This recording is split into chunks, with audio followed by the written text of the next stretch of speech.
Nanunuot sa ilong ni Amara ang pamilyar na amoy, ang pinaghalong usok ng sinusunog na dahon ng bayabas, insenso, at isang bagay na matamis at metaliko, ang amoy ng kamatayan. Sa harap niya, sa isang simpleng papag na kawayan, ay nakahimlay ang nakabalot na anyo ni Mang Berto, ang pinakabagong biktima. Hindi na niya kailangang alisin ang puting kumot para malaman ang sinapit nito. Nakita na niya ang mga bakas kaninang umaga sa putikan. Malalalim na kalmot na hindi gawa ng hayop sa gubat at ang nagkalat na dugo na nagpapatunay sa karahasan. "Patawad po," bulong niya, habang nanginginig ang mga kamay na naghahalo ng abo at asin sa isang maliit na palayok. "Hindi kita naprotektahan." Bawat buhay na nawawala sa Baryo Sumilao ay tila isang dagdag na batong ipinapasan sa kanyang mga balikat. Bilang babaylan, tungkulin niyang maging kalasag ng kanilang komunidad. Ngunit sa mga nagdaang buwan, ang kalasag na iyon ay unti-unting nabibitak. "Huwag mong sisihin ang iyong sarili, Amara." Isang malumanay na boses ang bumasag sa kanyang pag-iisip. Dahan-dahang dumampi sa kanyang balikat ang isang malamig at payat na kamay. Si Apo Mayaris, ang pinakamatanda at pinakarespetadong pinuno ng baryo. Ang kanyang mukha ay puno ng mga guhit ng panahon, ngunit ang kanyang mga mata ay may taglay na talas at karunungang tila mas matanda pa sa malaking puno ng balete sa gilid ng ilog. "Masyadong malakas ang kasamaang ito, Apo," sagot ni Amara. Hindi inaalis ang tingin sa palayok. "Ang aking mga ritual, ang aking mga dasal, parang wala ng bisa. Ang pananampalataya ay hindi parating nasusukat sa resulta, Hidya," sabi ni Apo Mayari. Ang boses ay mahinahon na parang agos ng tubig sa batis. "Ito ay ang lakas na bumangon sa kabila ng kabiguan. Ituloy mo ang ritual. Ipanalangin natin ang payapang paglalakbay ni Berto."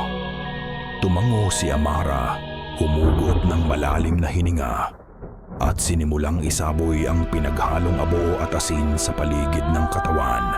Sa bawat salitang lumalabas sa kanyang bibig, mga sinaunang dasal para sa mga kaluluwa. Ay nararamdaman niya ang mga mata ng buong baryo sa kanyang likuran. Mga matang puno ng takot, pagdududa at desperasyon. Mga matang nagtatanong kung hanggang kailan pa siya, ang kanilang babaylan, makakapagbigay ng proteksyon. Pag-uwi ni Amara sa kanilang maliit na kubo, sumalubong sa kanya ang bango ng sinaing at adobong niluluto. Naabutan niya ang kanyang nakababatang kapatid, si Diwa, na masayang humihimig habang naghahanda ng hapunan.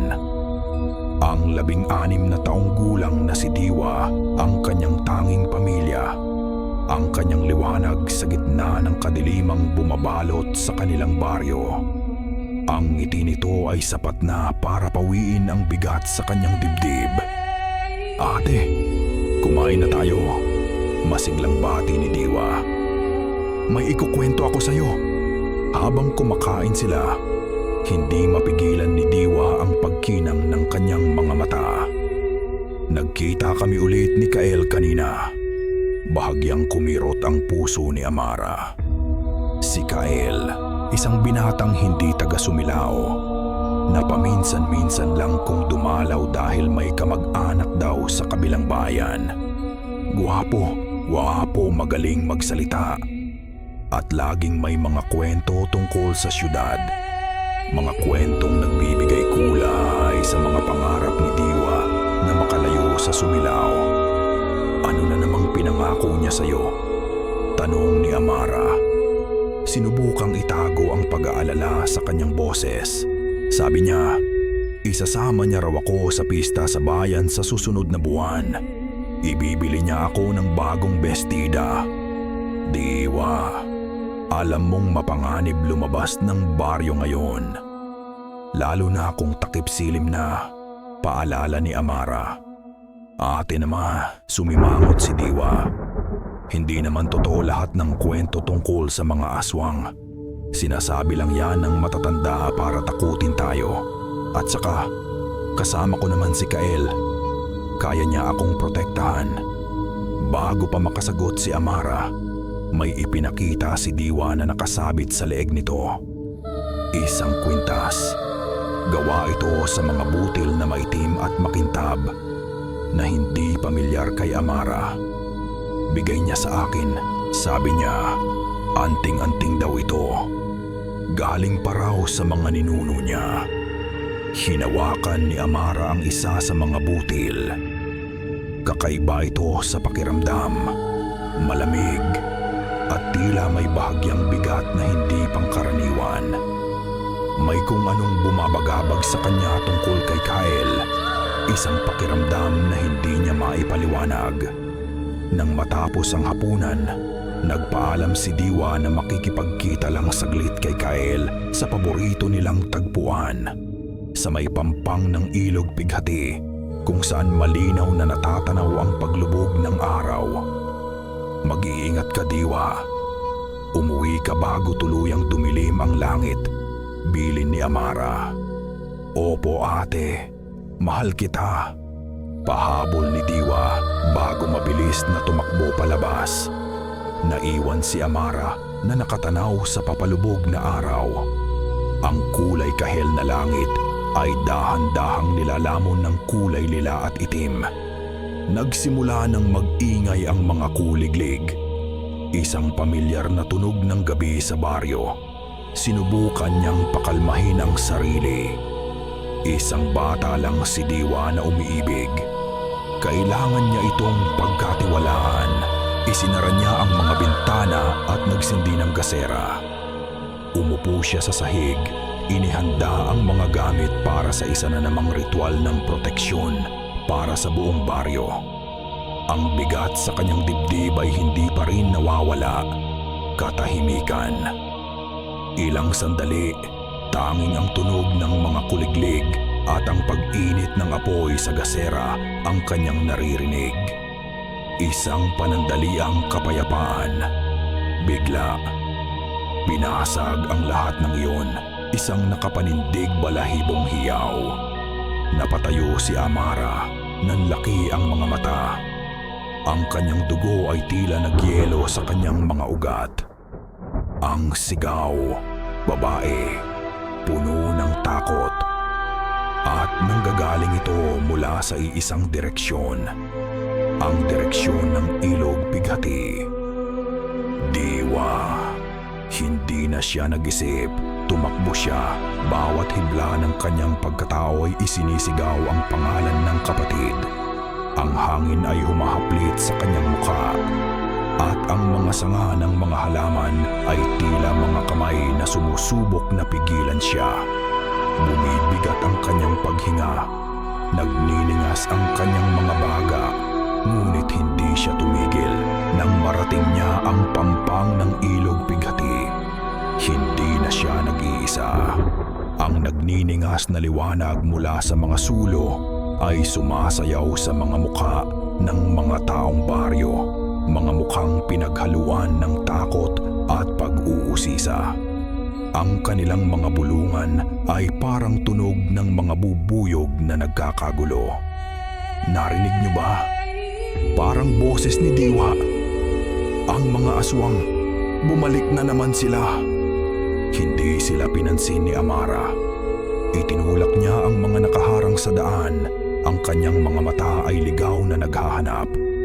Diwa! Diwa, nasaan ka? Pero tanging ang lagaslas ng madilim na tubig ng ilog at ang sarili niyang umaalingaw-ngaw na sigaw ang kanyang narinig. Wala si Diwa. Wala si Kael. Isang matandang babae ang humawak sa kanyang braso. Amara, Hija. Ngunit bago pa matapos ng ali ang kanyang sasabihin, isang bagay ang pumukaw sa atensyon ni Amara. Isang piraso ng pamilyar na kulay, nakasabit sa isang nakausling sanga malapit sa tubig. Ang pulang alampay ni Diwa, ang alampay na ibinigay pa niya rito noong kaarawan nito. Dali-dali niya itong kinuha. Basa ito at malamig. At nang hawakan niya ito, may naramdaman siyang kakaiba. May mga piraso ng lupa na nakadikit dito. Isang uri ng lupang mamula-mula at malagkit, hindi katulad ng itim na putik sa pampang ng ilog. "Amara, ano yan?" tanong ng isang lalaki. Itinuturo ang lupa sa paanan ni Amara. Yumuko si Amara at sinuri ang mga bakas sa putikan sa liwanag ng sulo. Maraming bakas. Mga bakas ng paa ng mga taong baryo na nagmamadaling pumunta roon. Ngunit sa ilalim ng mga iyon, may iba pa. Nakita niya ang malalalim na marka, ang bakas ng isang aswang, malinaw at hindi maipagkakaila. Ngunit sa tabi nito, may iba pa. Mga bakas ng sapatos, malamang ay kay Kyle. At mga yapak na maliliit, siguradong kay Diwa. Ngunit may mali. Ang mga yapak ni Diwa ay hindi pantay-pantay, tila kinaladkad. At may isa pang uri ng bakas. Napakaliit, napakagaan, na halos hindi makita.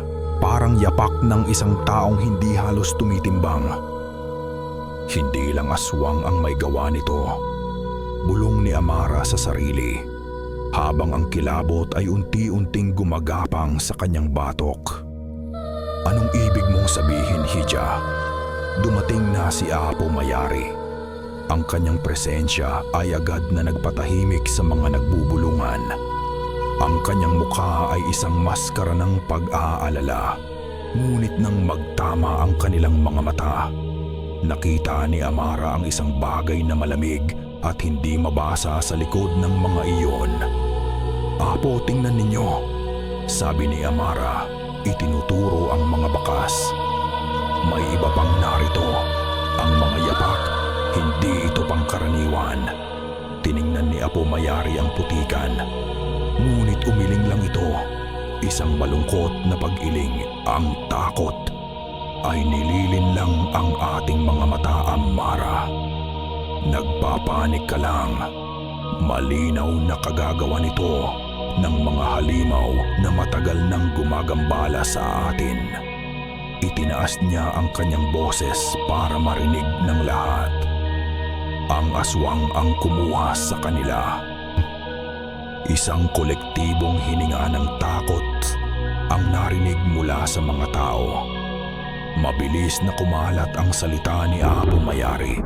Tinatabunan ang pagdududa na sinubukan ni Amarang itanim. Naramdaman ni Amara ang pagbabago sa tingin ng mga tao sa kanya. Ang pag-asa ay napalitan ng sisi.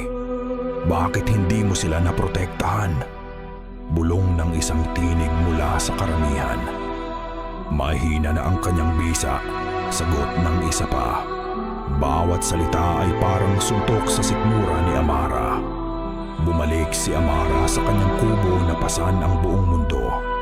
Iniwan niya ang mga kalalakihan ng baryo upang mag-organisa ng isang search party, kahit alam niyang wala na silang mahanap pa sa gabing iyon.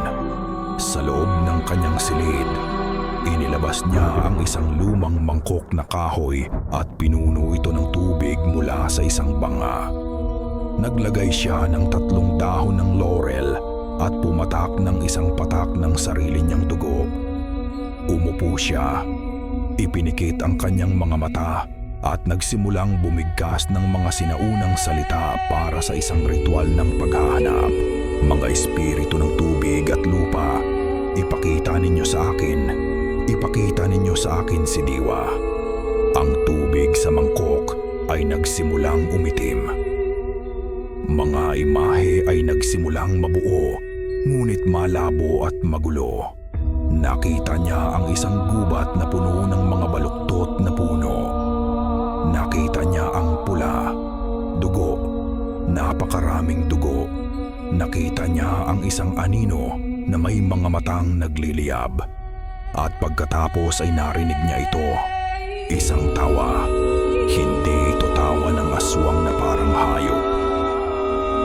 Ito ay isang tawang matalino, mapanukso at puno ng kasamaan. Biglang kumulo ang tubig at umapaw sa mangkok. Pinapatay ang apoy ng kandila sa tabi nito at ibinababad si Amara sa ganap na kadiliman. Napasigaw siya, napaatras. Ang ritual ay nabigo. Isang bagay na mas malakas ang humaharang sa kanyang paningin. Nanginginig, napasandal siya sa dingding. Ang kanyang puso ay dumadagundong sa sakit at kabiguan. Nabigo siya bilang kapatid. Nabigo siya bilang babaylan. Wala na si Diwa. Nasa gitna siya ng kanyang pagtangis nang may marinig siya. Isang bulong, dala ng hangin sa gabi. Mahina, halos hindi marinig.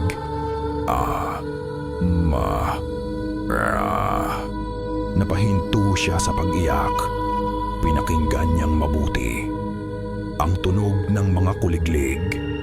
Ang pag-aspas ng mga dahon. At nandoon ulit. Ate, tulong. Boses ni Diwa. Nanggagaling ito sa labas. Mula sa direksyon ng madilim at masukal na gubat na ipinagbabawal puntahan. Tumayo si Amara. Ang kanyang pagod at takot ay panandaliang napalitan ng isang desperadong pag-asa. Hindi niya alam kung ito ay totoo o isang patibong. Wala siyang pakialam. Binuksan niya ang pinto at nang walang anumang armas o sulo, tumakbo siyang mag-isa patungo sa kadiliman. Ang gubat ng sumilaw ay may sariling buhay sa gabi. Ang mga baluktot na sanga ng mga puno ay parang mga butuhang kamay na sumusubok umabot sa buwan. Ang mga tunog ay iba rito, mas malalim, mas mabangis. Bawat kaluskos ng dahon, bawat huni ng kuwago ay nagdadala ng babala. Ngunit walang anuman sa mga ito ang nakapigil kay Amara. Diwa. Sigaw unya. Ang boses ay basag at desperado. Nasaan ka? Ang tanging sagot ay ang mahinang bulong na patuloy siyang tinatawag. Dito, ate, bilisan mo. Sinundan niya ang tinig. Palalim ng palalim sa gubat. Ang kanyang mga paa ay nasusugatan na sa mga nakausling ugat. Ang kanyang mga braso ay nagagasgasan ng mga tinik. Hindi niya alintana. Ang tanging nasa isip niya ay ang kapatid. Ang pag-asang makikita niya itong muli ang nagbibigay sa kanya ng lakas. Dinala siya ng boses sa isang maliit na palipastan ng buwan. Isang bilog na espasyo kung saan walang puno at ang sinag ng buwan ay direktang tumatama sa lupa. Sa gitna, may isang anino. Diwa? Tanong ni Amara. Dahan-dahang lumalapit, ang puso ay kumakabog. Bigla, ang bulong ay naging isang halakak. Isang malamig, nakakakilabot na halakak na tila nang gagaling sa lahat ng direksyon. Ang anino ay hindi si Diwa. Isa itong kumpol ng mga gumagalaw na dahon at anino. Isang ilusyon, isang patibong. Mula sa kadiliman sa paligid ng palipasan, isa-isang lumabas ang mga ito. Ang kanilang mga mata ay parang mga baga sa dilim. Mahahaba ang kanilang mga kuko. Matutulis ang mga ngipin na handang manlaslas. Ang kanilang mga anyo ay pinaghalong tao at hayop, mga baluktot na likod, mga bisig na mas mahaba kaysa karaniwan, mga aswang. Hindi lang isa o dalawa, kundi isang buong pangkat. Napaatras si Amara. Ang pag-asa sa kanyang dibdib ay biglang napalitan ng dalisay na takot. Wala siyang dalang armas, walang sulo, Tanging ang kaalaman niya bilang babaylan at ang mga anting-anting na nakasabit sa kanyang leeg at baywang. Napakagaling, sabi ng isa sa kanila. Ang bose ay magaspang na parang dalawang batong nagkikis-kisan. Ang babaylan mismo ang lumapit sa amin. Umungol ang iba bilang pagsang-ayon. Dahan-dahan silang lumalapit, paikot sa kanya. Wala siyang matatakbuhan. Ngunit ang takot ni Amara ay sinabayan ng galit. Ang mga halimaw na ito, sila ang dahilan. Nasaan ang kapatid ko, kapatid? Sigaw niya. Ang boses ay nanginginig, ngunit puno ng determinasyon. Isang malakas na tawa ang naging sagot nila. Alam niyang hindi niya sila matatalo sa lakas. Kailangan niyang gamitin ang kanyang isip. Mabilis niyang dinukot ang isang maliit na telang supot mula sa kanyang baywang. Sa loob nito ay pinaghahalong asin at tabo na binasbasan. Nang sumugod ang unang aswang, mabilis niyang isinaboy ang laman ng supot sa mukha nito. Umigkas ito pabalik, sumisigaw sa sakit na parang napaso. Ang balat nito ay umuusok. Nagbigay ito sa kanya ng ilang sandali, isang mahalagang pagkakataon. Ngunit ang galit ng iba ay mas lalong sumiklab. Sabay-sabay silang umungol, isang tunog na nagpatindig sa lahat ng balahibo sa kanyang batok. Hindi na sila isa-isang susugod. Alam ni Amara na paubos na ang kanyang oras, habang ang mga aswang ay nag-aalangan pa. Mabilis niyang hinawakan ang mutya na nakakwintas sa kanyang leeg. Isang maliit at makinis na batong ibinigay pa ng kanyang ina sa ngalan ng mga unang diwata. Bigyan mo ako ng liwanag, bulong niya. Ibinuhos niya ang natitirang lakas sa mutya. Kuminang ito ng napakaliwanag na tila isang bituin ang biglang nahulog mula sa langit at sumabog sa gitna ng gubat. Isang nakakasilaw na liwanag ang bumalot sa buong palipasan. Napasigaw sa sakit ang mga aswang. Ang kanilang mga mata na sanay sa dilim ay hindi kinaya ang biglaang pagliwanag. Ginamit ni Amara ang pagkakataong iyon para tumakbo. Tumakbo siya ng walang lingon-likod. Ang mga sigaw ng mga nagagalit na aswang ay humahabol sa kanya, palapit ng palapit. Ramdam niya ang pagyanig ng lupa sa bawat hakbang ng mga ito. Ang kanyang puso ay dumadagundong, mas malakas pa kaysa sa ingay ng kanyang mga paa sa tuyong dahon. Sumabit ang kanyang paa sa isang nakausling ugat at bumagsak siya ng padapa sa lupa. Agad siyang gumulong, ngunit huli na. Isang aswang ang nakalapit na. Itinaas nito ang mga kuko nitong parang mga punyal. Handa ng wakasan ang kanyang buhay. Ipinikit ni Amara ang kanyang mga mata. Hinihintay ang sakit, ngunit ang dumating ay isang malakas na dagundong. Pagmulat niya ng kanyang mga mata, nakita niya ang isang bagay na hindi niya inaasahan. Isang anino, mas malaki at mas mabangis kaysa sa mga humahabol sa kanya.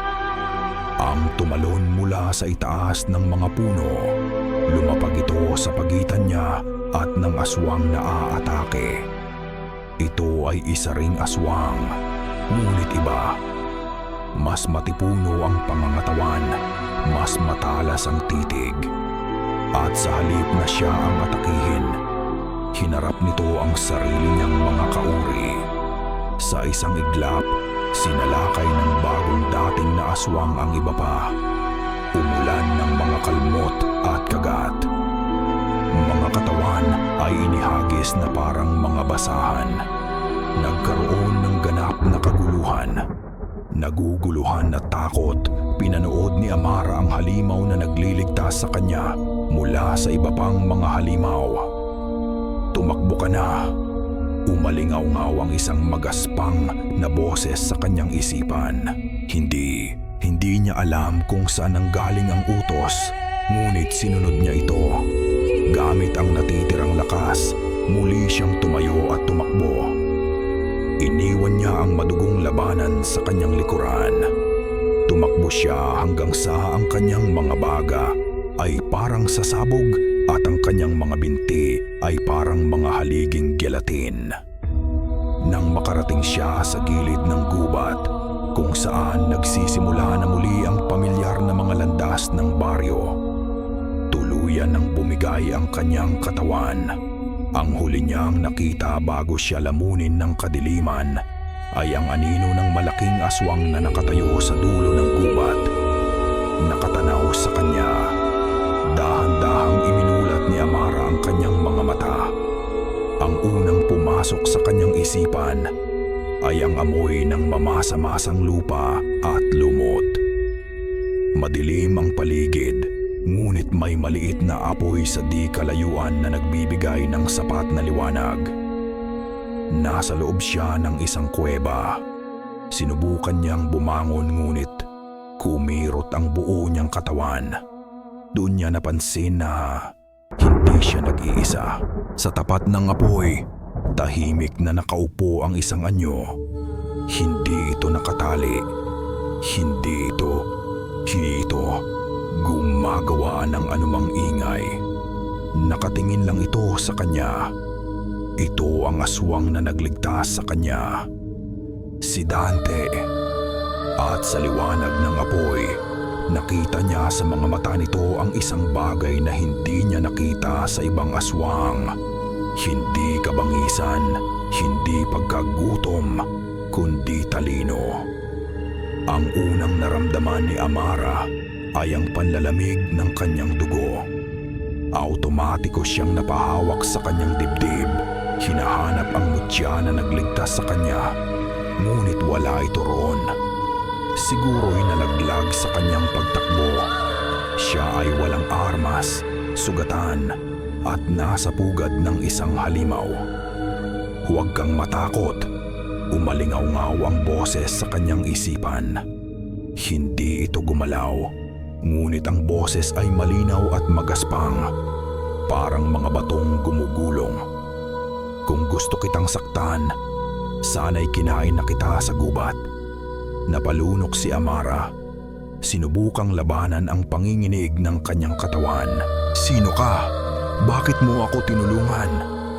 Dahan-dahang tumayo ang nilalang at sa unang pagkakataon ay nakita ni Amara ang buo nitong anyo sa liwanag ng apoy. Mas matangkad ito kaysa sa karaniwang tao. Ang katawan ay matipuno at puno ng mga lumang peklat. Ang mga mata nito ay hindi pula, kundi isang malalim na kulay itim at may talinong nakatago sa likod ng mga iyon. Ako si Dante, sabi nito, at tinulungan kita dahil pareho tayo ng problema. Anong ibig mong sabihin? Pagdududa ni Amara. Paano siya magkakaroon ng parehong problema sa isang aswang? Sila ang problema. Sa halip na sumagot, lumakad si Dante patungo sa isang sulok ng kuweba. May kinuha siyang isang halaman, isang uri ng ugat na may kakaibang hugis na parang tinamaan ng kidlat. Itinapon niya ito sa apoy. Biglang umigkas ang apoy at nagbuga ng maitim na usok na may matapang na amoy. Alam mo kung ano ito, babaylan? Sabi ni Dante. Ugat kidlat. Isinusumpa ng lahi ko ang amoy nito. Kahit ang pinakagutom sa amin ay lalayo rito. Tumango si Amara. Isa ito sa mga unang aral sa kanya. Ang ugat kidlat ay sagrado, isang mabisang pananggalang. Pero ang mga sumalakay sa iyo kanina, pagpapatuloy ni Dante, hindi nila ito ininda. Parang mga langgam na naakit sa asukal. Wala na silang pakialam sa panganib dahil may iba silang naamoy. Isang bagay na mas malakas. Isang bagay na bumabaliw sa kanila. Lumapit si Dante at napaatras si Amara. Isang amoy. sabi nito. Ang boses ay bumaba na parang isang bulong. Amoy ng basang lupa matapos ang ulan na may halong nabubulok na bulaklak ng kalachuchi. Amoy ng mahika, isang uri ng mahika na hindi ko pa naamoy kailanman. Natahimik si Amara. Amoy ng nabubulok na bulaklak. Iyon ang naamoy niya sa ritual niya kagabi bago ito pumalpak. Hindi sila nag-iisip. Dagdag ni Dante. Sila ay mga papet lamang. May isang puppeteer na naglalaro at ang puppeteer na iyon mas mapanganib kaysa sa lahat ng aswang sa gubat na ito pinagsama-sama. Ang kanyang isip ay gulong-gulo. Isang mangkukulam, isang masamang espiritu. Sino ang may kakayahang kontrolin ang isang buong pangkat ng mga aswang? Bakit mo sinasabi sa akin ang lahat ng ito? Tanong ni Amara. Hindi mo ako kauri. Dahil ang amoy na iyon ay naglalagay sa panganib sa lahat, sagot ni Dante. Sa mga tao at sa mga katulad kong nais lamang manahimik, itinatakwil ako ng aking mga kauri dahil hindi ako sumusunod sa tawag na iyon. At dahil dyan, nakikita ko ang mga bagay na hindi nila nakikita. Anong mga bagay? Nag-aalangan si Dante. Tumingin ito sa kanya. Ang mga matang itim ay tila bumabasa sa kanyang kaluluwa. Sa gabi kung kailan nawala ang kapatid mo, nakita ko ang binatang kasama niya, si Kyle. Biglang tumibok ng malakas ang puso ni Amara. Anong ginawa niyo sa kanya? Wala. Mabilis na sagot ni Dante. Nakita ko lang siya. Papunta siya sa direksyon ng malaking puno ng balete. Nag-iisa. At may dala siyang isang bagay na nakabalot sa kumot. Nagsisinungaling ka! Sigaw ni Amara. Kahit na isang bahagi ng kanyang puso ay natatakot na baka totoo ang sinasabi nito. Hindi si Kael. Mahal niya si Diwa. Nasa sayo kung maniniwala ka, sabi ni Dante. Tumalikod at bumalik sa pagkakaupo sa tabi ng apoy. Ngunit isang bagay ang dapat mong malaman, Babaylan. Ang mga aswang ay hindi ang tunay na halimaw na dapat mong katakutan. Pinulot ni Amara ang kanyang sarili. Nanginginig pa rin siya. Ngunit hindi na lamang sa takot. Ngayon ay may halong pagdududa. Pagdududa sa lahat ng kanyang nalalaman. Isang aswang ang nagligtas sa kanya. Isang aswang ang nagsasabi sa kanya ng isang katotohanang napakasakit pakinggan. Nagsimula siyang maglakad palabas ng kuweba. Hindi siya pinigilan ni Dante nang nasa bunganga na siya ng kuweba. At ang liwanag ng papalabas na buwan ay tumatama na sa kanyang mukha. Muli siyang tinawag ni Dante. Babaylan. Lumingon siya. Kung gusto mong mahanap ang kapatid mo, hanapin mo ang pinanggagalingan ng amoy na iyon. Sabi ni Dante. Ang boses ay seryoso at puno ng babala. Hindi iyon nagmumula sa gubat na ito, kundi sa puso mismo ng iyong baryo. Naglakad si Amara pabalik sa baryo Sumilao na parang isang multo. Ang sinag ng bukang liwayway ay nagsisimula ng sumilip sa mga puno. Ngunit para sa kanya, ang gabi ay hindi pa tapos. Ang mga salita ni Dante ay umuulit-ulit sa kanyang isipan. Isang nakakabalisang himig na hindi niya mapatahimik. Sa puso mismo ng iyong baryo. Pagdating niya sa baryo, nakita niya ang mga taong pagod at walang pag-asa. Ang search party ay bumalik na bigo. Walang bakas ni Diwa o ni Kael.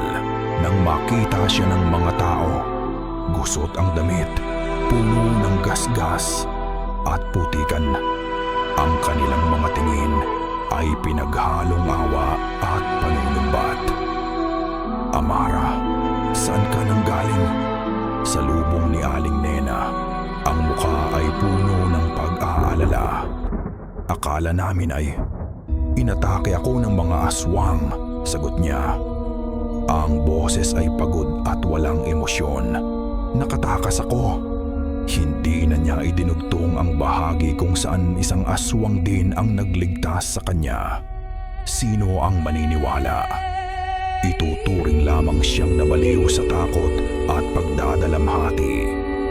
Lumapit si Apo Mayari. Ang kanyang mga mata ay maingat na sinusuri ang bawat galos sa kanyang katawan. "Nagpapasalamat ako sa mga diwata at ligtas ka, Hija. Ngunit ito ay isang patunay. Ang gubat ay hindi naligtas. Kailangan nating palakasin ang ating mga depensa." Tumangulang si Amara, hindi makatingin ng diretso sa mata ng matanda. Bawat salita nito na puno ng pagmamalasakit ay tila may kasamang anino ng kasinungalingan, o baka guni-guni niya lang iyon. Dala ng mga salita ng isang halimaw. Kinailangan niyang malaman ang katotohanan. Kinagabihan, habang ang buong baryo ay natutulog sa ilalim ng bigat ng kanilang kalungkutan, si Amara ay kumilos. Dala ang isang maliit na gasera. Tinungo niya ang lugar na bihira ng puntahan. Isang maliit at halos gumuho ng silid sa likod ng bahay pulungan ng baryo. Ito ang silid aklatan. Isang bansag na masyadong ingrande para sa isang kwartong puno ng mga lumang bahal na naglalaman ng mga kasulatan ng mga naunang babaylan ng Sumilao. Ang amoy ng alikabok at lumang papel ay sumalubong sa kanya. Maingat niyang binuksan ang isa sa mga baul. Sa loob, nakasalansan ang mga balumbon ng pinatuyong dahon ng anahaw at mga pahina ng pergamino. Lahat ay puno ng sinaunang sulat kamay. Nagsimula siyang maghanap. Hindi niya alam kung ano ang kanyang hinahanap, ngunit umaasa siyang may mahahanap siyang kahit anong bagay na konektado sa mga engkanto, sa puno ng balete o sa isang amoy na kakaiba. Lumipas ang mga oras. Ang kanyang mga mata ay pagod na sa pagbasa ng mga nakasulat sa lumang Tagalog. Karamihan ay mga tala tungkol sa mga ritual, mga pananim, mga sakit at mga ordinaryong kaganapan sa baryo. Nang malapit na siyang sumuko, isang bagay ang nahagip ng kanyang paningin. Isang maliit na aklat na nakatago sa ilalim ng iba pang mga kasulatan. Ang pabalat nito ay gawa sa balat ng hayop at ang sulat sa loob ay iba, mas nanginginig, mas apurado. Ito ang tala-arawan ng isang babaylan na nabuhay ilang siglo na ang nakalipas. Binuklat niya ang mga pahina hanggang sa isang pamagat ang pumukaw sa kanyang atensyon. Ang kasunduan sa mga tagabantay ng lupa. Nanlaki ang kanyang mga mata. Nagbasa siya. Isinasaad sa tala-arawan ang kwento ng mga unang nanirahan sa Sumilao. Sila ay mga dayo na nakahanap ng isang napakayamang lupain. Ngunit ang lupain ay may mga orihinal na tagapangalaga, isang tribo ng mga makapangyarihang engkanto. Nagkaroon ng kasunduan. Ang mga tao ay maaaring manirahan doon kapalit ng taonang alay at paggalang. Ngunit ang mga tao ay naging sakim. Pinamunuan sila ng isang dato na gustong angkinin ang lahat. Nilinlang nila ang mga engkanto. Sa isang gabing dapat sana'y pagdiriwang, pinatay nila ang buong tribo. Maliban sa iilan na nakatakas, at para masigurong hindi na sila magagambala, ang mga kaluluwa ng mga pinaslang na engkanto ay ikinulong at tinatakan sa ilalim ng ugat ng pinakamatandang puno sa lugar, ang puno ng balete. Nabitawan ni Amara ang aklat. Ang kanyang paghinga ay mabigat. Ang baryo Sumilao ay itinayo sa dugo at kataksilan. Ang lupaing kanilang tinitirhan ay ninakaw. Ngunit may isang pangungusap sa dulo ng tala na nagpadama sa kanya ng yelo sa kanyang mga ugat. Isang batang engkanto ang nakaligtas sa pagpatay. Isang babae. Nakita siyang tumatakbo patungo sa mga bundok, sumisigaw ng isang sumpa. Darating ang araw, babalik ako. At sa ilalim ng buwang kulay dugo, babawiin namin ang lahat ng sa amin. At ang inyong mga inapo ang magbabayad sa utang na ito. Sa ilalim ng sulat, may isang guhit. Isang mabilis na pagguhit na tila ginawa mula sa memorya. Ang mukha ng isang batang babaeng engkanto, ang mga mata ay puno ng galit at luha. At kahit na ang guhit ay luma na at kupas, hindi maipagkakaila ni Amara ang pagkakahawig. Ang hugis ng mga mata, ang tabas ng panga, ito ay ang mukha ni Apo Mayari noong kanyang kabataan. Ang paglalakad pabalik mula sa silid-aklatan patungo sa kubo ni Apo Mayari ang pinakamahabang paglalakad sa buhay ni Amara. Bawat hakbang ay parang yapak sa ibabaw ng basag na salamin. Ang simoy ng hangin ay hindi na nagdadala ng kapayapaan, kundi ng bulong ng mga kasalanang matagal nang nakalibing. Ang bawat anino ay tila nagiging anino ng mga pinaslang na engkanto. Nang tumayo siya sa harap ng pinto ng kubo ni Apo Mayari, ang puso niya ay dumadagundong na parang tambol sa digmaan. Ang kubo, na dati simbolo ng karunungan at kanlungan, ngayon ay tila pugad ng isang gagambang naghihintay sa biktima nito. Huminga siya ng malalim at kumatok. Ilang sandali ng katahimikan at pagkatapos ay bumukas ang pinto. Si Apo Mayari. Nakasuot ng simpleng damit pantulog, ang kanyang buhok ay nakalugay. Ang kanyang mukha ay nagpakita ng pagkagulat na agad napalitan ng pag-aalala. Amara, anong ginagawa mo rito sa ganitong oras? May problema ba? Tanong nito. Ang boses ay malambing pa rin. Hindi nagsalita si Amara. Itinaas lamang niya ang lumang talaarawan. Bukas sa pahina kung nasaan ang guhit. Nakita ni Amara ang bahagyang pagbabago sa mga mata ni Apo Mayari. Isang kislap ng isang bagay na malamig at sinauna. Bago ito muling natakpan ng maskara ng isang nag-aalalang matanda. Ano iyan, Hija? Mga lumang kasulatan? Tanong ni Apo Mayari. Sinubukang abutin ang aklat. Huwag ninyo akong tawaging Hija, sabi ni Amara. Ang boses niya ay nanginginig ngunit matatag. Ang kasunduan, ang patayan, ang sumpa, alam ko na po ang lahat. Isang mahabang katahimikan ang namagitan sa kanila. Ang tanging maririnig ay ang huni ng mga kuliglig sa labas. Ngumiti si Apo Mayari, isang nangiting hindi umabot sa kanyang mga mata. Ang pagdadalamhati ay nagdudulot ng kung ano-anong imahinasyon. Amara, halika sa loob, ipagtitimpla kita ng tsaang pampakalma. Hindi ako nababaliw, giit ni Amara. Ang amoy ng mahika na bumabaliw sa mga aswang. Naamoy ko na noon pa, ngunit hindi ko pinansin. Nanggagaling ito sa inyo. Kayo ang kumukontrol sa kanila. Isang palabas lang ang lahat ng ito para pagtakpan ang tunay ninyong ginagawa. Dahan-dahang nawala ang ngiti sa mukha ni Apo Mayari. Ang mga guhit sa kanyang mukha ay tila lumalim. Ang hangin sa loob ng kubo ay biglang lumamig. Ang mga halaman na nakasabit sa bintana ay nagsimulang gumalaw at mamilipit na parang mga ahas. Napakatalino mo para sa isang tao, sabi ni Apo Mayari. At ang kanyang boses, nag-iba ito. Hindi na ito malambing. Ito ay naging dalawa.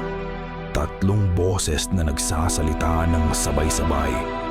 Isang nakakakilabot na armonya. Inakala kong ang pagmamahal mo sa akin, ang iyong pagtitiwala, ay sapat na para bulagin ka. Napaatras si Amara. Ang anyo ni Apo Mayari ay nagsimulang magbago. Ang kanyang mga mata ay nagliliwanag ngayon ng isang nakakatakot na kulay berde. Ang kanyang balat ay tila kumikinang sa dilim. Ang anino niya sa dingding ay hindi na anino ng isang matandang babae, kundi isang bagay na matangkad, balingkinitan, at may mga sungay. Bakit? Halos pabulong na tanong ni Amara. Ang luha ay nagsisimulang mamuo sa kanyang mga mata. Bakit si Diwa? Utang na dugo ay dapat bayaran ng dugo. Sagot ng engkanto. Ang kapatid mo ang may pinakamalinis na dugo sa lahi ng mga traidor na nagtayo ng baryong ito sa ibabaw ng mga buto ng aking mga kapatid. Ang kanyang buhay ang magiging susi para buksan ang selyo, para palayain ang kanilang mga kaluluwa. Mula sa isang madilim na sulok ng kubo, isang anino pa ang lumabas. Matangkad, pamilyar. Si Kyle. Ang kanyang mga mata ay walang emosyon, kasing lamig ng mga bato sa ilog. Sa leeg niya ay nakasabit ang isang kwintas na gawa sa parehong itim na butil na ibinigay niya kay Diwa. Siya ang aking anak, sabi ni Apo Mayari na may pagmamalaki sa kanyang tinig. Kami na lang ang natitira sa aming lahi at sa loob ng maraming henerasyon, naghintay kami nagplano. At ngayon, ang gabi ng aming paghihiganti ay malapit na. Hayop kayo! Sigaw ni Amara. Ang galit ay bumuhos at tinabunan ang kanyang takot. Ngumisi si Apo Mayari. Inilahad niya ang kanyang kamay. At mula sa kanyang palad ay lumabas ang isang maliit na buhos ng kumikinang na alikabok. Hayop! Hindi! Kami ang mga tunay na tagapagmana ng lupaing ito. Kayo ang mga peste. Ihinipan niya ang alikabok patungo sa mukha ni Amara. Sinubukan ni Amarang umiwas ngunit huli na. Ang alikabok ay pumasok sa kanyang ilong, sa kanyang bibig. Mayroon itong amoy ng mga bulaklak at lupa at pagtulog. Isang napakatamis at nakamamatay na halimuyak. Ang kanyang mga tuhod ay nanghina. Ang kanyang mga talukap ay bumigat. Ang huli niyang nakita ay ang nagliliwanag na berdeng mga mata ni Apo Mayari. Nakatingin sa kanya mula sa itaas. Matulog ka, kawawang bata, bulong ng engkanto. Ang mga boses nito ay parang isang oyay mula sa impyerno. Pagkagising mo, ang utang ay nabayaran na. At ang mundo ni Amara ay nilamon ng kadiliman. Nagising si Amara na may sakit ng ulo na parang pinupukpok ng martilyo. Nasa loob siya ng kanyang sariling silid. Ang araw ay sumisilip na sa mga siwang ng sawali, senyales na umaga na. Ilang sandali, inakala niyang isang bangungot lang ang lahat. Ngunit ang alingaw-ngaw ng malalamig na boses ni Apo Mayari ay sariwa pa rin sa kanyang isipan. Bumangon siya, ang puso ay bumibilis ang tibok. Kailangan niyang balaan ang baryo. Kailangan niyang sabihin sa kanila ang katotohanan tungkol kay Apo Mayari at Kael. Tumakbo siya palabas ng bahay. Sa daan, nakasalubong niya si Aling Nena na may bit-bit na basket ng mga gulay. Aling Nena! Aling Nena! Makinig po kayo! Sigaw ni Amara. Hinawakan ng braso ng matanda. Ngunit ang kanyang kamay ay tumagos lamang sa braso ni Aling Nena na parang hangin. Napahinto si Amara. Natulala. Tiningnan niya ang kanyang mga kamay. Mukha silang normal. Ngunit bakit? Aling Nena? Ulit niya, mas malakas ngayon. Hindi man lang lumingon ang matanda. Nagpatuloy ito sa paglalakad na parang walang sino man doon. Ang panik ay nagsimulang gumapang sa dibdib ni Amara. Tumakbo siya sa gitna ng baryo kung saan nagtitipon ang mga tao. Nandoon si Apo Mayari, nakatayo sa gitna. Ang mukha ay basa ng luha. Mga kabaryo, ang sabi ni Apo Mayari. Ang kanyang boses ay nanginginig sa pekeng dalamhati. Isang malagim na balita. Hindi lamang si Diwa ang nawawala. Pati ang ating babaylan, si Amara. Kinuha na rin siya ng mga ngasang kagabi. Hindi, nandito ako. Sigaw ni Amara. Tumayo siya sa harap mismo ni Apo Mayari. Winagayway ang kanyang mga kamay. Sumigaw sa pagmumukha ng taksil na engkanto. Sinungaling ka! Nakikita mo ako! Alam kong nakikita mo ako! Ngunit hindi man lang kumurap si Apo Mayari. Tumingin ito sa direksyon ni Amara. Tumagos sa kanya na parang isang walang laman na espasyo. Ang mga tao ay nagbubulungan sa takot at awa. Kawawang magkapatid, wala na tayong babaylan. Sino na ang magpoprotekta sa atin? Kailangan nating magtiwala kay Apo Mayari. Siya na lang ang pag-asa natin. Napaupo si Amara sa lupa. Ang kawalan ng pag-asa ay bumabalot sa kanya tulad ng isang malamig na kumot. Ito ang sumpa. Hindi siya pinatay ni Apo Mayari. Ginawa siyang isang multo sa sarili niyang bayan. Nakikita niya sila, naririnig niya sila, ngunit para sa kanila, siya ay wala na. Sinubukan niyang gamitin ang kanyang kapangyarihan. Pumikit siya, nag-concentrate, sinubukang lumikha ng kahit maliit na hangin, kahit isang kislap ng liwanag para makuha ang atensyon nila. Wala. Ang kanyang koneksyon sa mga espiritu ng kalikasan ay putol. Ang mahika ni Apo Mayari ay nagkulong sa kanya sa isang dimensyon ng katahimikan at kawalan. Buong araw siyang nagpagalagala sa baryo. Sumisigaw hanggang sa mapaos ang kanyang boses na walang nakakarinig. Pumatak ang luha sa kanyang mga mata habang pinapanood niya ang mga taong nagluluksa para sa kanya. Habang siya ay buhay pa, atas at nasa harap nila. Nang dumating ang gabi, isang kakaibang gabi, ang buwan ay nagsimulang sumikat. Hindi ito ang karaniwang maputla at pilak na buwan. Ito ay may bahid ng pula. Ang dugo sa buwan, ang senyales na nagsisimula na ang ritual. Dala ng desperasyon, tumakbo si Amara patungo sa puno ng balete. Habang papalapit siya, naramdaman niya ang pagbigat ng hangin. Isang hindi nakikitang pader ang humarang sa kanya ilang metro mula sa puno. Isang kabilan, isang harang na gawa sa mahika ng engkanto. Pumukpok siya sa hangin, umiiyak sa galit at kawalan ng magawa. Sa loob ng harang, sa ilalim ng malaking puno, nakita niya sila. Si Apo Mayari, nakasuot ng damit na gawa sa pinagtagpi-tagping dahon at balat ng kahoy. Ang kanyang tunay na anyong engkanto ay bahagyang nakikita sa ilalim ng liwanag ng buwang pula. At si Kael, na hila-hila ang isang walang malay na katawan, si Diwa. Huwag! Sigaw ni Amara.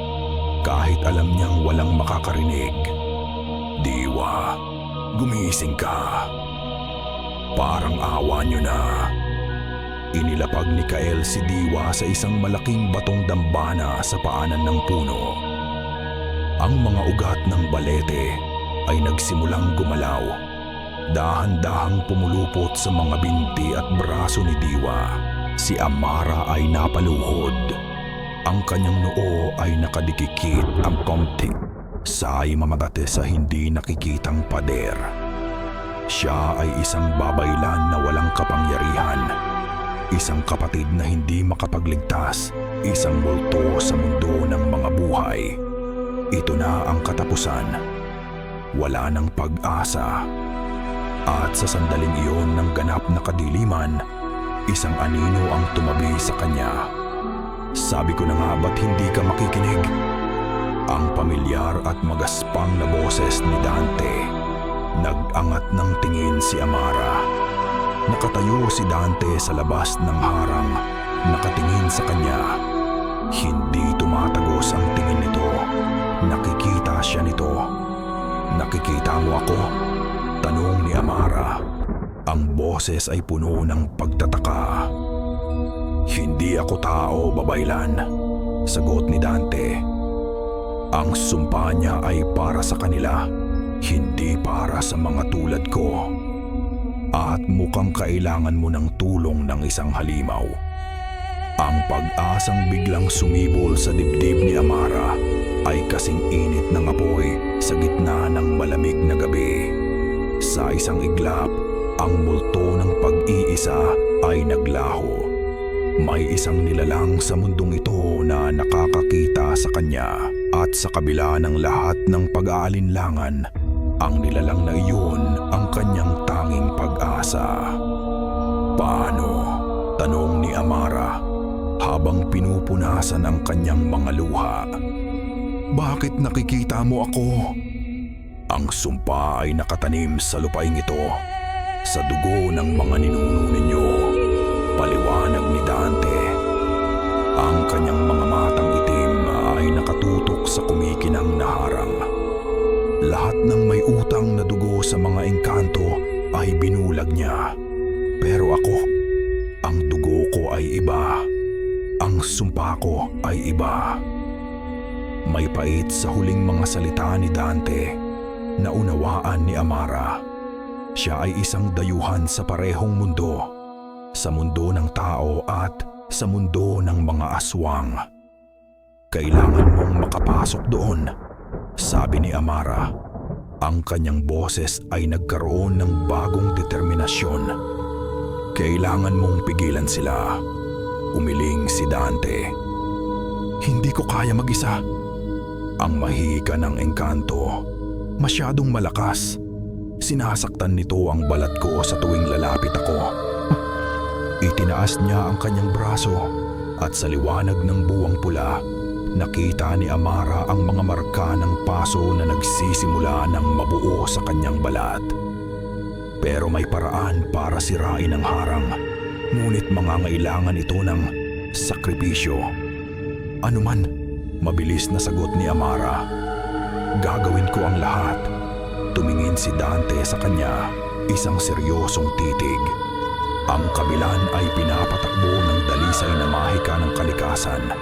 Para sirain ito, kailangan itong dungisan ng isang bagay na salungat.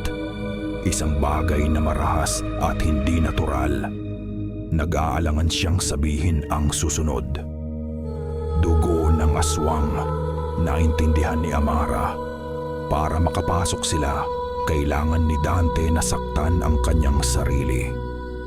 Hindi lang iyon. Pagpapatuloy ni Dante, "Ang dugo ko ay panggatong lamang. Kailangan ng isang babaylan para bigkasin ang mga salita.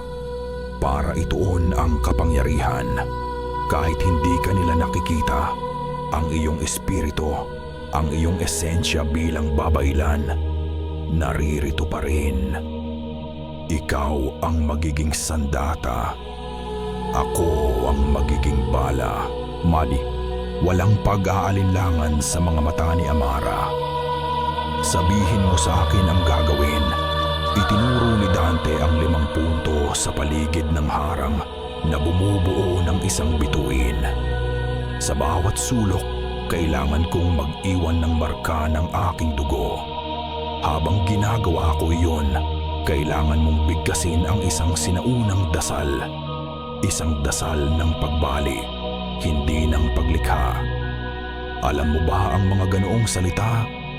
Naaalala ni Amara ang isang ipinagbabawal na kabanata sa mga aklat ng kanyang mga ninuno. Mga ritual na ginagamit lamang sa pinakamatinding sitwasyon para wasakin ang mga sumpa at sirain ang masasamang mahika. Mga salitang mapanganib bigkasin. Oo, sagot niya. Mabuti, dahil iisa lang ang pagkakataon natin, sabi ni Dante. Humugot ito ng isang malalim na hininga. Simulan na natin. Mabilis na kumilos si Dante. Sa kanyang mga kuko na parang mga patalim, lumikha siya ng isang hiwa sa kanyang braso. Umagos ang maitim na dugo. Tumakbo siya sa unang punto at ipinahid ang dugo sa isang puno. Sa sandaling dumikit ang dugo, nagsimulang mag-iba ang hangin. Isang bahagyang panginginig ang naramdaman ni Amara. Ngayon na, babaylan! Sigaw ni Dante. Ipinikit ni Amara ang kanyang mga mata. Inalis niya sa kanyang isipan ang takot at pag-aalala. Itinuon niya ang lahat sa kanyang galit, sa kanyang pagmamahal kay Diwa, at nagsimula siyang bumigkas. Hindi ito mga salita ng pagpapagaling o proteksyon. Ito ay mga salita ng pagkasira, ng pagwawasak.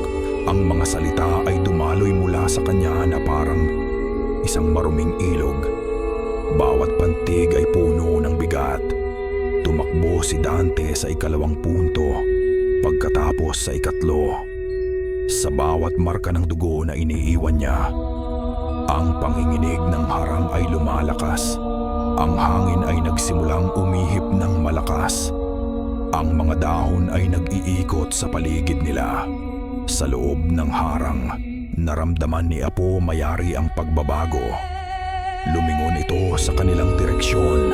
Ang mukha ay nagpapakita ng pagkagulat at galit. Sino ang nangangahas? Bilisan mo! Sigaw ni Amara. Ang pawis ay tumutulo sa kanyang noo. Nasa 4 na punto na si Dante.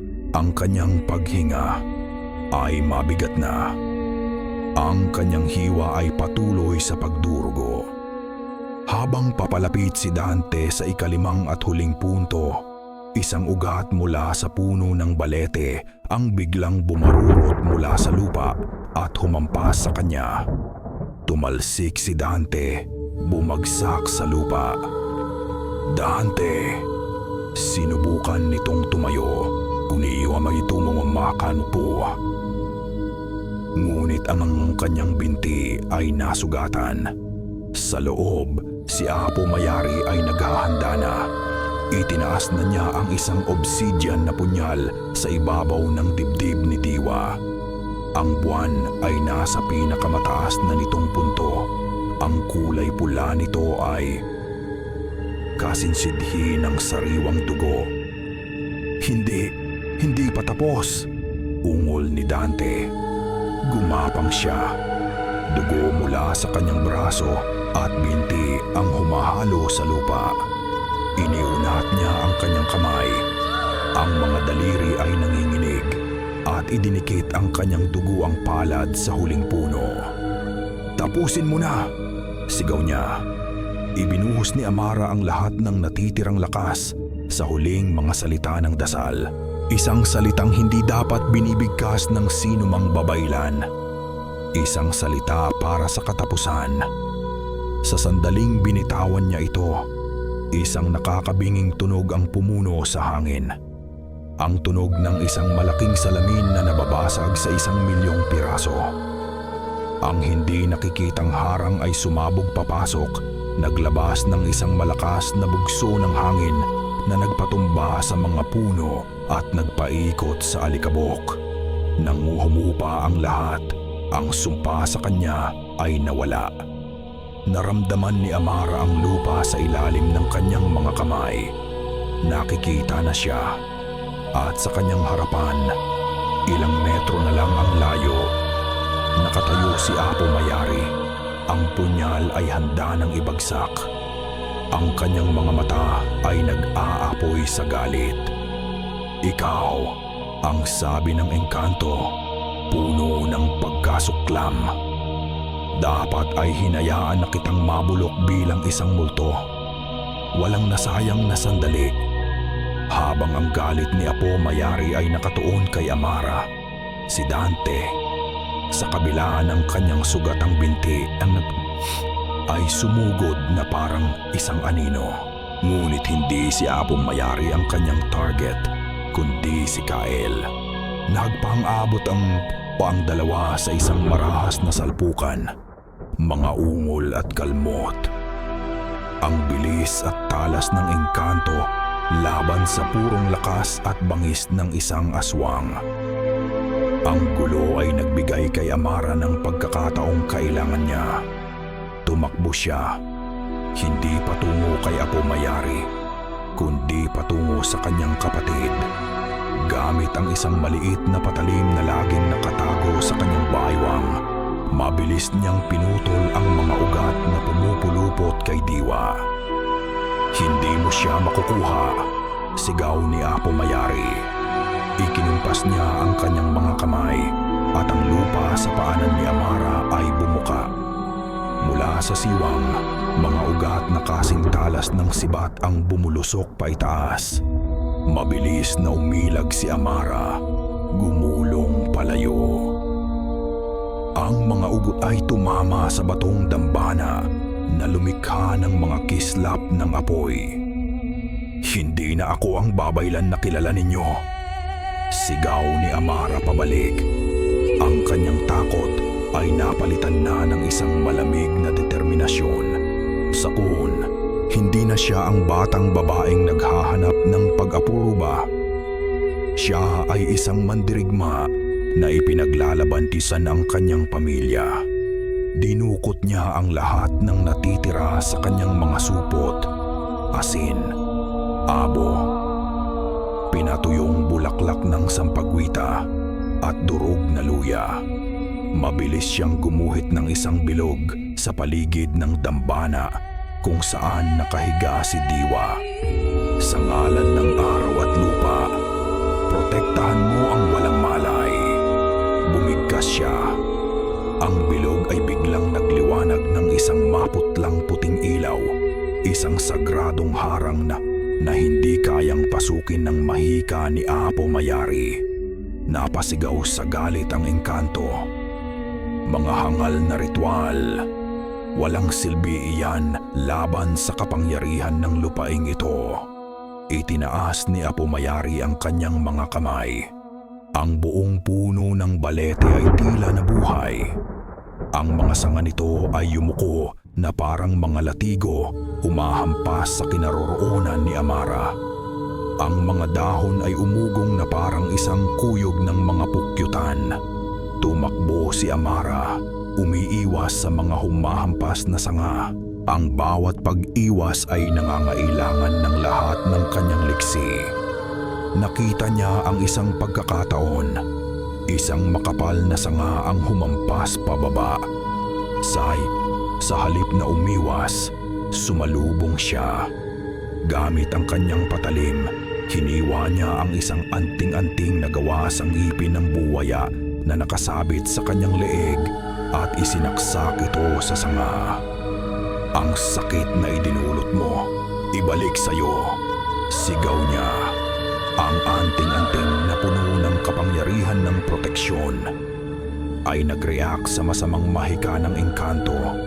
Isang alon ng itim na enerhiya ang gumapang mula sa anting-anting, paakyat sa sanga, patungo sa puno, at diretso kay Apo Mayari.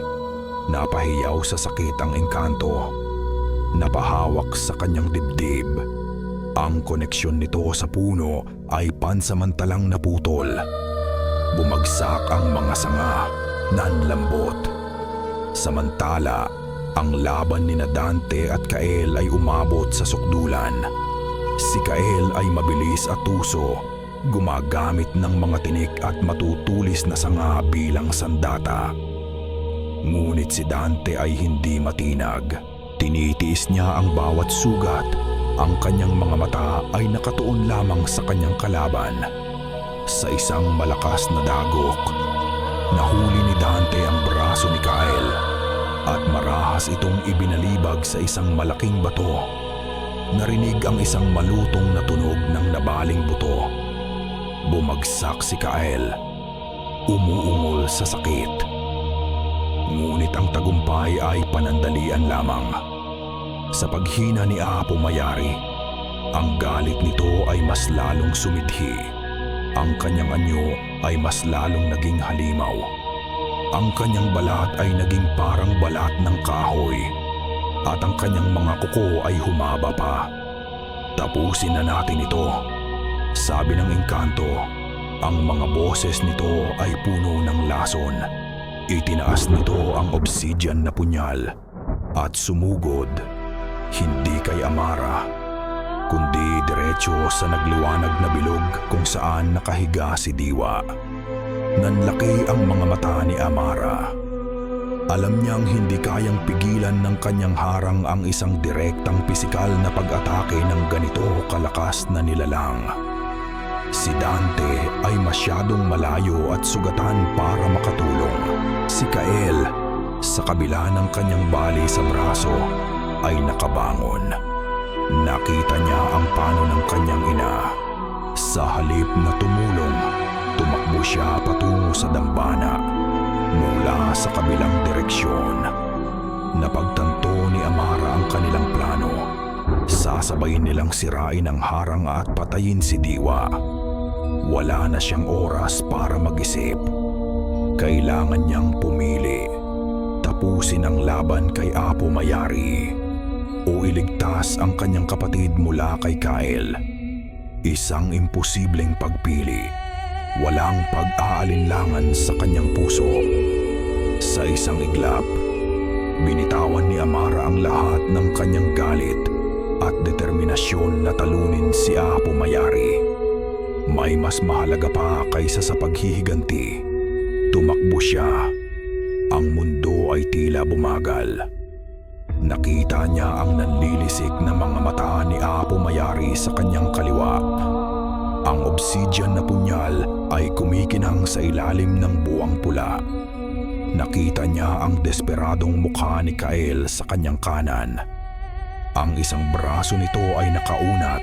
Ang mga kuko ay handang dumungis sa leeg ni Diwa. At sa gitna, ang kanyang kapatid, payapa at walang kamalay-malay sa panganib. Inunat ni Amara ang kanyang mga braso na parang mga pakpak at iniharang ang kanyang sarili sa dambana. Niyakap ang anyo ni Diwa.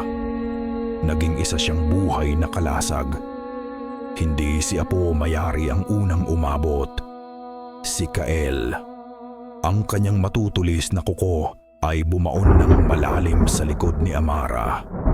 Isang nakakapasong sakit ang kumalat sa buong katawan niya.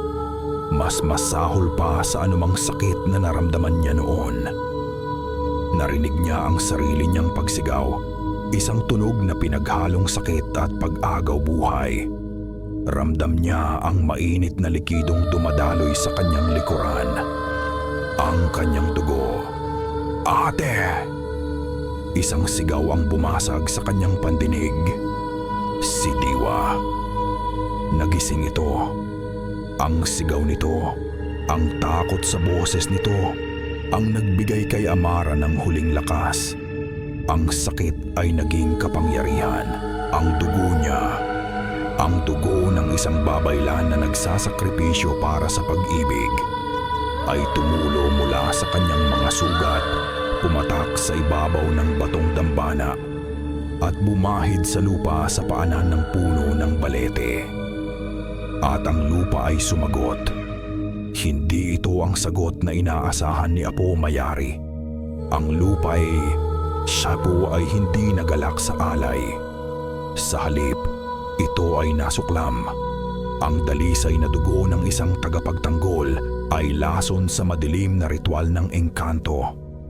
Isang malakas at mababang ugong ang narinig mula sa ilalim ng lupa.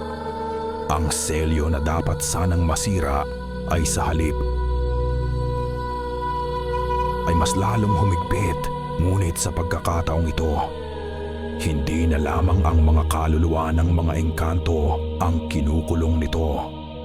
Hindi, sigaw ni Apo Mayari, napagtanto ang nangyayari. Ang batong dambana ay nagsimulang magliwanag ng isang nakakasilaw na itim na ilaw. Ang mga ugat ng balete na nakapulupot kay Diwa ay biglang umurong na parang napaso. Ang puno mismo ay nagsimulang manginig ng marahas. Ang mahika na dapat sana'y magpapalaya sa mga kaluluwa ay bumaliktad. Hinigop nito ang nag-iisang buhay na engkanto na malapit dito. Nagsimulang maging abo ang mga paa ni Apo Mayari. Dahan-dahang gumagapang paakyat sa kanyang katawan. Ang kanyang balat na parang kahoy ay natutuklap. Ina! Sigaw ni Kael. Ang kanyang mukha ay puno ng takot at hindi makapaniwala. Bago pa man siya makalapit, si Dante na nag-ipon ng lakas ay muling sumalakay. Hinablot niya si Kael at inihagis palayo mula sa puno. Ang laban na ito ay tapos na. Ungol ni Dante. Pinanood ni Kael na may luhang dumadaloy sa kanyang mga mata. Ang kanyang ina na unti-unting nagiging alikabok at mga dahon na tinatangay ng hangin. Ang huling nawala ay ang kanyang mga mata na hanggang sa huli ay nakatitig kay Amara. Isang titig na puno ng walang hanggang pagkasuklam. Sabi Umas, sa isang huling pagyanig, ang puno ng balete ay tumahimik. Ang buwang pula ay dahan-dahang nawalan ng kulay, bumabalik sa normal nitong anyo. Ang ritual ay nabigo, ang sumpa ay natapos. Ngunit may isang huling bagay na kailangang gawin. Si Kyle, na puno ng galit at pighati, ay tumingin kay Amara. Hindi pa ito tapos, babaylan. Sabi nito, ang boses ay nanginginig sa pagbabanta. Magbabayad ka. At bago pa man siya mapigilan ni Dante, si Kael ay naglaho sa kadiliman ng gubat na parang isang aninong hindi kailanman naroon. Nawalan ng magkunag, nawalan ng lakas si Amara. Bumagsak siya, ngunit sinalo siya ng mga braso ng kanyang kapatid. Nakahiga siya ngayon sa kandungan ni Diwa. Ang kanyang dugo ay patuloy na dumadaloy. Binabasa ang damit ng dalaga. Ate, huwag mo akong iwan. Umiiyak na, sabi ni Diwa. Niyayakap siya ng mahigpit. Ngumiti si Amara, isang mahinang ngiti. Ligtas ka na, bulong niya, habang ang kanyang paningin ay unti-unting lumalabo. Iyon lang ang mahalaga. At ipinikit niya ang kanyang mga mata. Lumipas ang ilang linggo. Ang panahon ng tag-ulan ay nagsimula ng magparamdam. Nagdadala ng amoy ng basang lupa at bagong simula sa Baryo Sumilao. Ngunit para kay Amara, ang lahat ay nag-iba. Nakaligtas siya sa tulong ng mga sinaunang kaalaman sa panggagamot at sa walang sawang pag-aalaga ni Diwa. Ang kanyang mga sugat ay unti-unting naghilom. Ngunit nag-iwan ito ng isang permanenteng marka. 3 mahahabang peklat sa kanyang likuran. Isang habambuhay na paalala ng gabing iyon sa ilalim ng puno ng balete. Si Dante ay naglaho. Kinaumagahan matapos ang laban, wala na siya. Ang tanging iniwan niya ay isang piraso ng kanyang matulis na pangil, maingat na inilagay sa tabi ng unan ni Amara. Isang tahimik na paalam, isang tanda ng pagkilala mula sa isang halimaw patungo sa isang mandirigma. Itinago ito ni Amara, isang sikretong hindi niya kailanman ibabahagi. Nang malaman ng baryo ang katotohanan, ang buong katotohanan tungkol kay Apo Mayari, kay Kael, at sa ninakaw na lupain, ang reaksyon nila ay hindi ang inaasahan ni Amara. Walang pasasalamat, walang pagbubunyi. Ang pumalit dito ay isang malalim at nanunuot na takot. Hindi nila nakita si Amara bilang isang bayani na nagligtas sa kanila. Nakita nila siya bilang isang nilalang na nakipagsanib puwersa sa isang aswang. Isang babaylan na asamata na ang kapangyarihan ay sapat na para talunin ang isang sinaunang engkanto, at ang kapangyarihang iyon ay nakakatakot para sa kanila. Nagsimula sa mga bulungan. Nakita mo ba ang paraan ng pagtingin niya? Hindi na katulad ng dati. Sabi nila, ginamit daw niya ang dugo ng aswang sa kanyang mga ritual. Paano kung nahawa na siya? Ang mga bulungan ay naging pag-iwas. Kapag naglalakad siya sa baryo, ang mga tao ay yumuyuko, umiiwas sa kanyang tingin o mabilis na tumatawid sa kabilang daan. Ang mga batang dati masayang bumabati sa kanya ay nagtatago na ngayon sa likod ng kanilang mga ina. Ang upuan na dati para sa kanya sa mga pagtitipon ay nananatiling walang laman.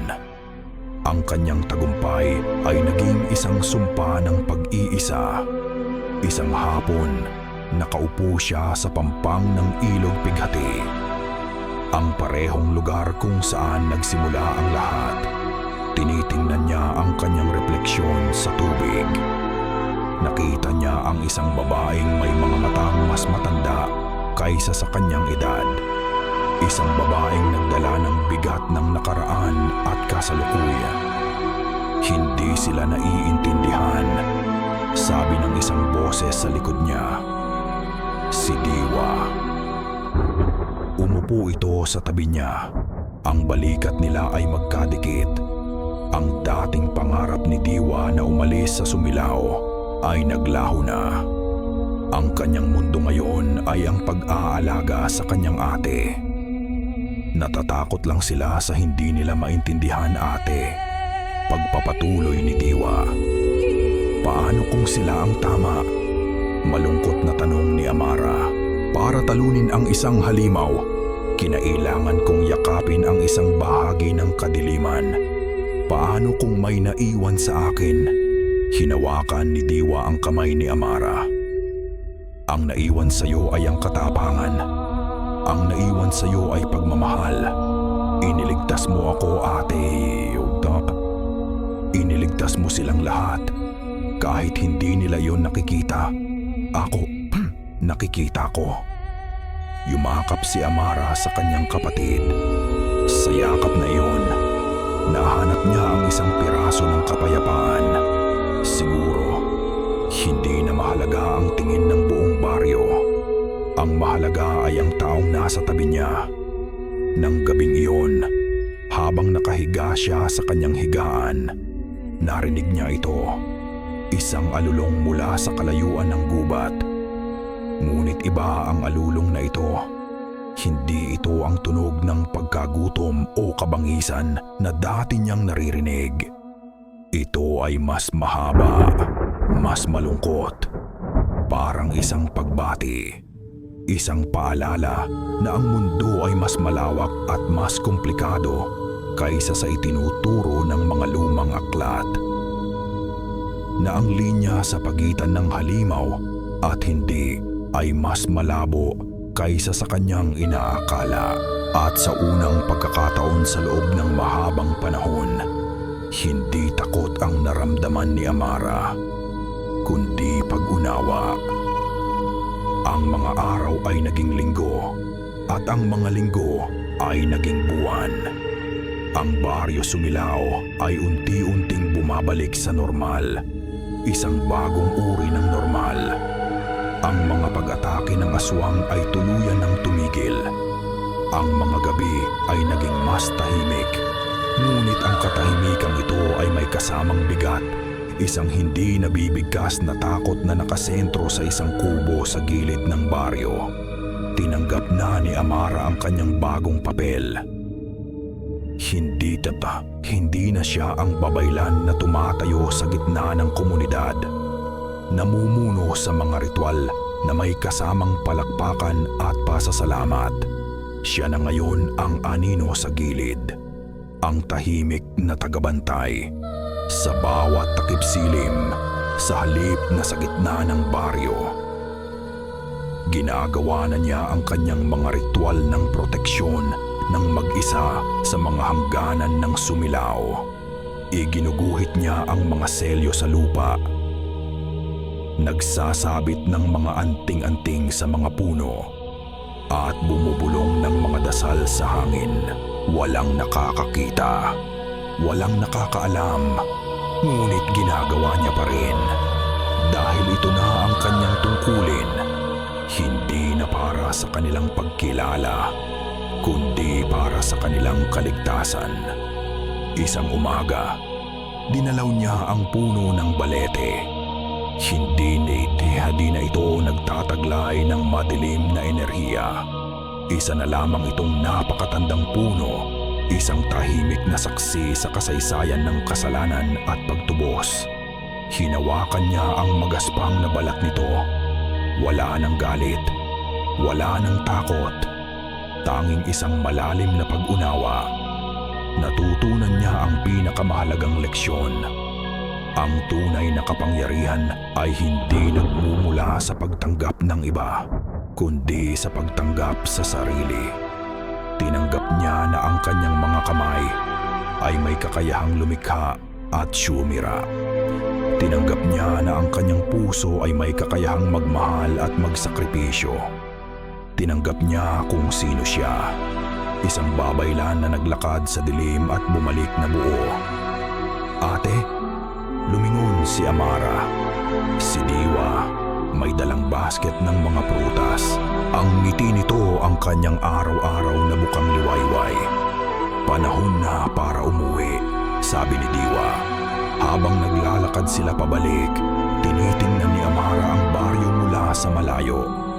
Ang mga bubong na pawid, ang usok mula sa mga lutuan, ang mga batang naghahabulan, ang mga taong natatakot sa kanya.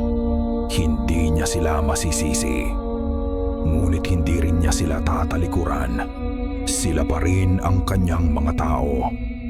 Ito pa rin ang kanyang tahanan. Nawala sa kanya ang kanilang respeto, ngunit natagpuan niya ang kanyang sariling lakas. At sa mundong puno ng mga anino, iyon ang mas mahalaga. Kinagabihan, habang nakaupo siya sa labas ng kanilang kubo, hinaplos niya ang peklat sa kanyang balikat, ang marka ng sakripisyo. Hindi na ito masakit. Isa na lamang itong paalala. Alam niyang hindi pa tapos ang lahat. Alam niyang nasa gubat pa rin si Kael. Ang puso ay puno ng paghihiganti. Alam niyang may iba pang mga panganib na nag-aabang sa kadiliman. Ngunit sa pagkakataong ito, handa na siya. Tumingin siya sa direksyon ng gubat, sa madilim na silueta ng mga puno sa ilalim ng mga bituin. Wala nang takot. Tanging isang matatag at hindi natitinag na pagbabantay. Hindi na siya ang babaylan na minamahal ng lahat. Siya ang tagabantay ng Sumilao at kinikilala man o hindi, kinatatakutan man o hindi, mananatili siya. Isang pader sa pagitan ng baryo at ng gabi. Isang tahimik na pangako sa gitna ng kadiliman. At para sa kanya, iyon ay sapat na. At dito nagtatapos ang kwento ni Amara, ang tagabantay ng Sumilao. Mula sa kaibuturan ng aking puso, maraming salamat. Salamat sa iyong paglalakbay kasama ko sa madilim at masukal na mga landas ng Baryo Sumilao. Ang pagsulat sa kwentong ito ay isang paglalakbay din para sa akin. Isang pagbabalik sa mga kwentong ibinubulong sa atin ng ating mga lolo at lola. Mga kwentong nagpapaalala sa atin na ang mundo ay puno ng hiwaga na hindi kayang ipaliwanag ng siyensya. Sa likod ng bawat aswang at engkanto, sa likod ng bawat sigaw at takot, ang kwento ni Amara ay isang paalala. Isang paalala na ang tunay na halimaw ay hindi palaging nagtatago sa dilim. Minsan, ito ay nagkukubli sa likod ng mga mukhang ating pinagkakatiwalaan. At ang tunay na kabayanihan ay hindi palaging nasusukat sa lakas, kundi sa kakayahang magsakripisyo para sa mga minamahal. Sana sa iyong paghiga ngayong gabi, baunin mo hindi ang takot, kundi ang aral ng pag-ibig, pagpapatawad, at ang hindi natitinag na lakas ng isang pusong handang ipaglaban ang tama. Kahit pa ang buong mundo ay tumalikod na. Nais kong marinig ang iyong tinig. Ano ang tumatak sa iyong isipan? Anong bahagi ang nagpadama sa iyo ng kilabot o marahil ng pag-asa?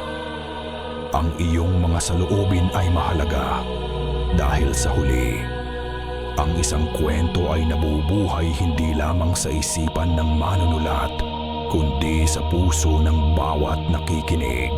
Hanggang sa muli nating pagkikita sa panibagong kabanata ng kadiliman at liwanag. Ako ang inyong tagapagsalaysay. Mag-ingat ka palagi.